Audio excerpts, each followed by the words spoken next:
Um, cool. Also, yeah, so prepared some slides. But I think before that, happy to kind of give a little bit of, my background and my story and how I end up here in front of you guys.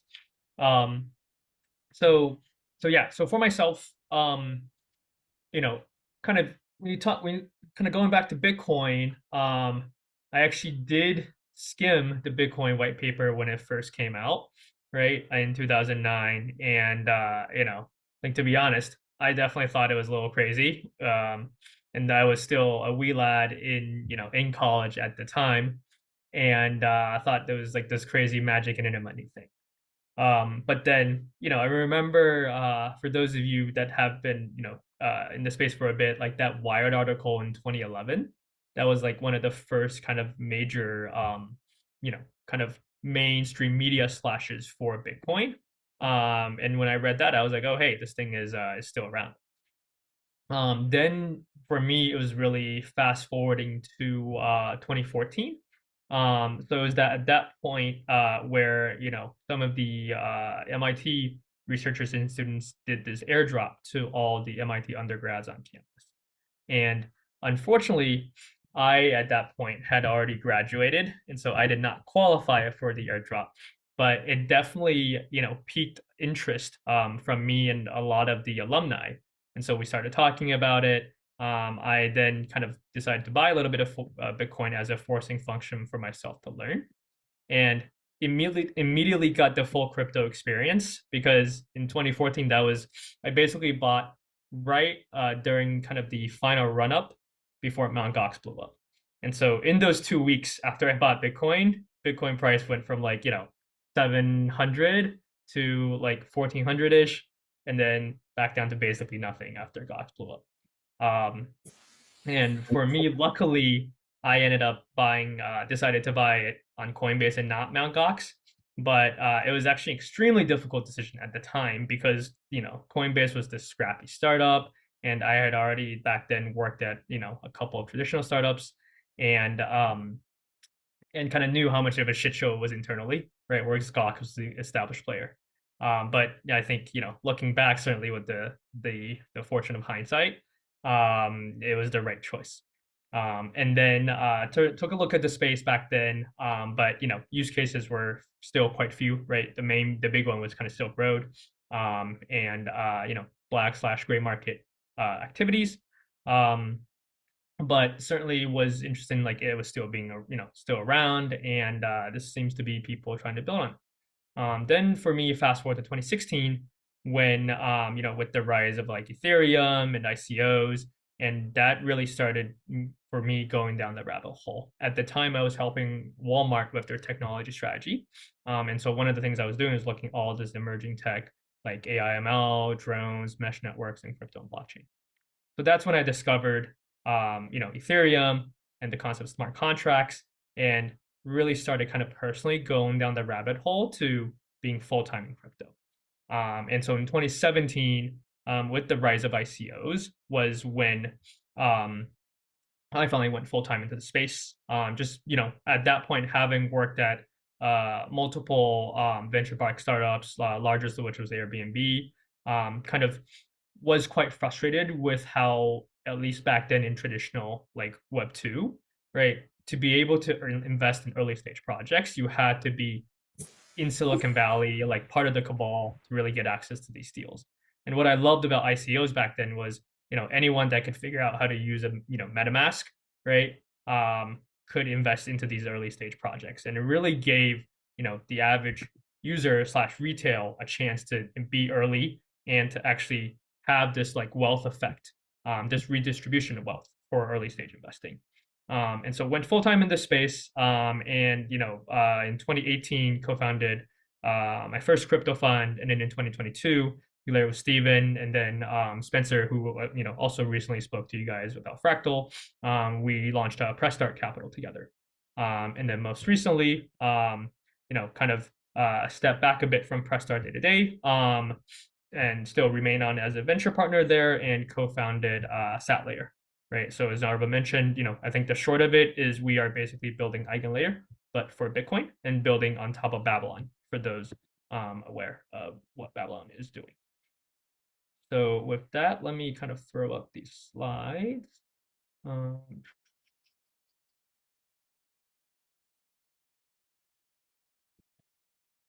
get my screen share going. And also, yeah, I mean, I think, definitely want this to be as interactive as possible. So at any point, people want to drop questions in the chat or, kind of raise your hands or just chime in, please feel free.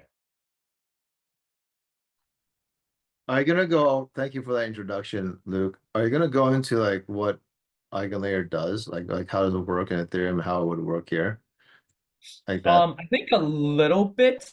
Yeah.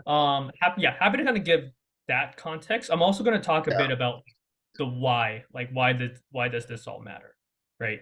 Okay. Because I think for me, like, having been on both sides of the table, like as a founder and as an investor, a lot of times it's the why of what you're building is, sorry, the what you're building is important, but the why you're building it is more important, right? Um, and so, when we're talking about the why, and yeah, let me know if hold on, let me make sure my screen share is actually okay.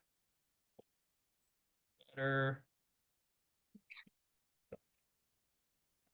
Cool. Yeah. So why does this all matter, right? Um, I think in some ways I'm preaching to the choir here, but I think especially over the last 2 years, Bitcoin is becoming much more than just store of value and just digital gold, right?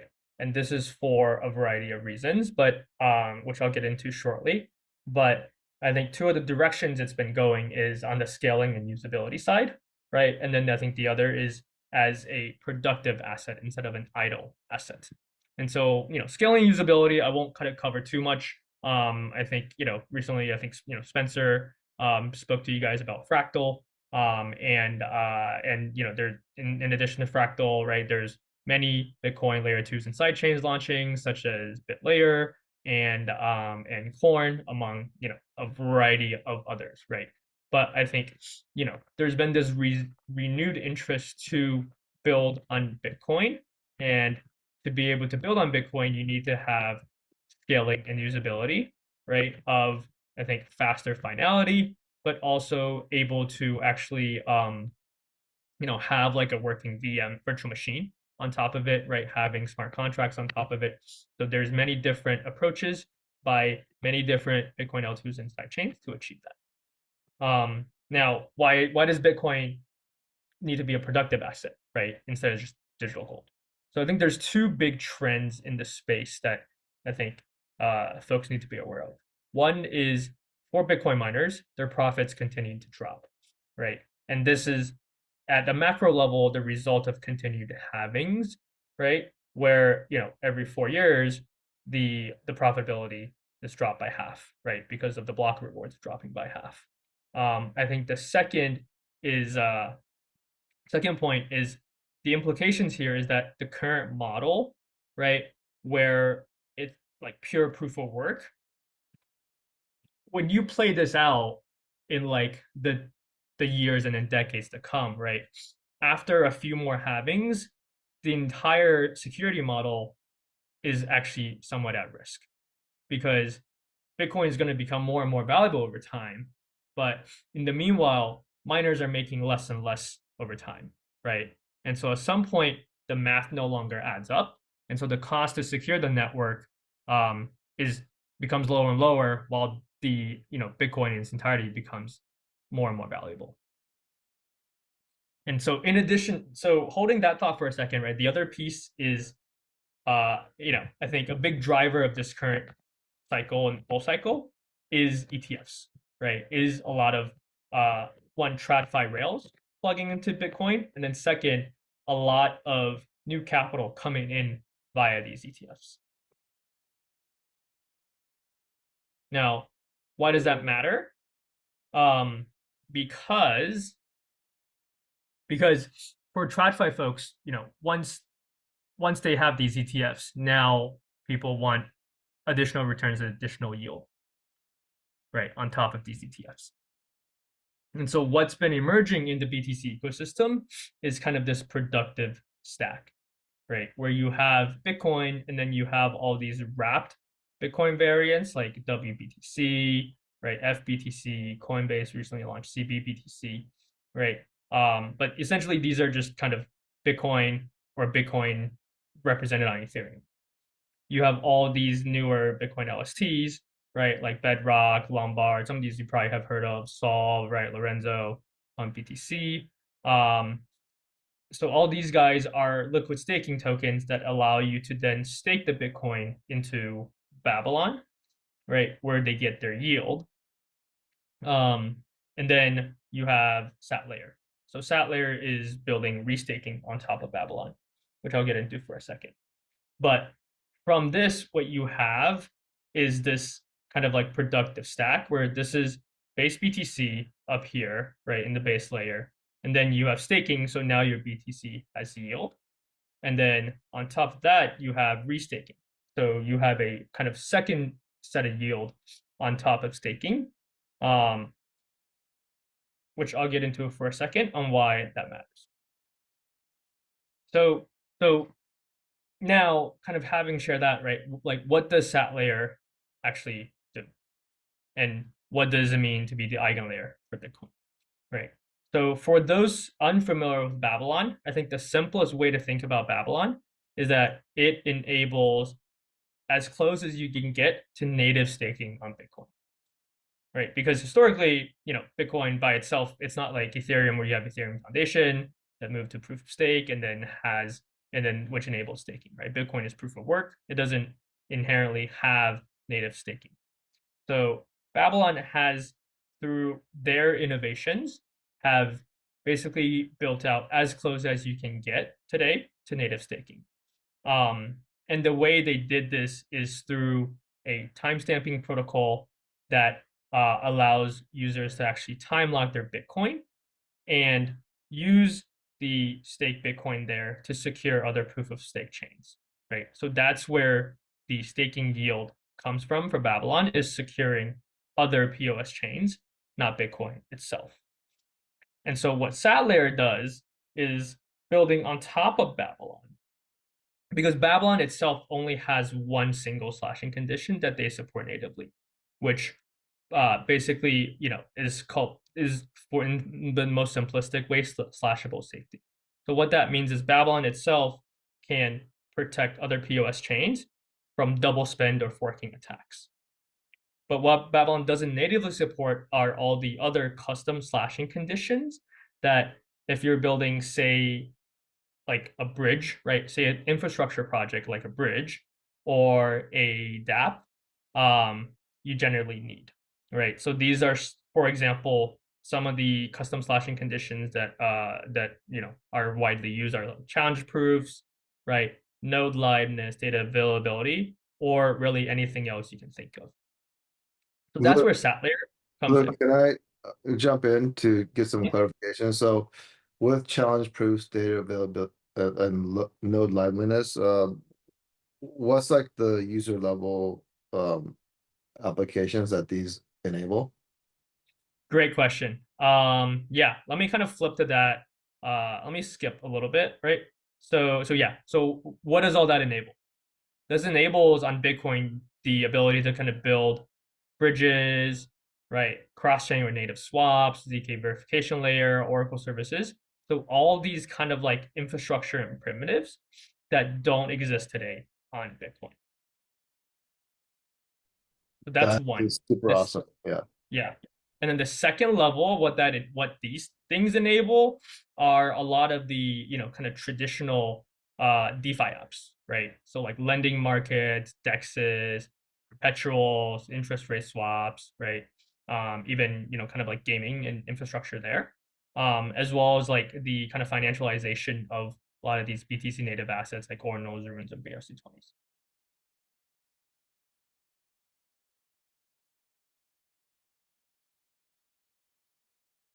So Awesome. I see you have insurance up there too. yeah, exactly.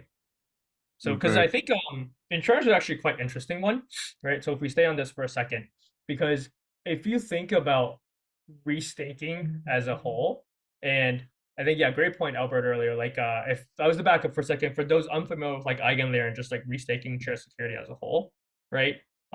Like, how does that all work? Um, so the concept of restaking is basically using existing staked assets, right? So like, let's talk in EigenLayer Ethereum land for a second, right? What EigenLayer does is allow people to use your staked ETH to restake into EigenLayer to secure uh, projects built on top of EigenLayer called AVSs, actively validated services. Now, so you know, why would you want to do that, right? A couple of reasons. One is if you're like a DeFi farmer, right? You want additional yield on top of like staking ETH, where you get like the 3-ish%, right? And from a project perspective, why do you want to do that? Well, so very simply, we are entering a time where there's more and more proof of stake chains launched, right? There's the whole app chain thesis. There's, most recently of which like Uniswap launched their own chain, right? There's L2, there's a ton of L2s already.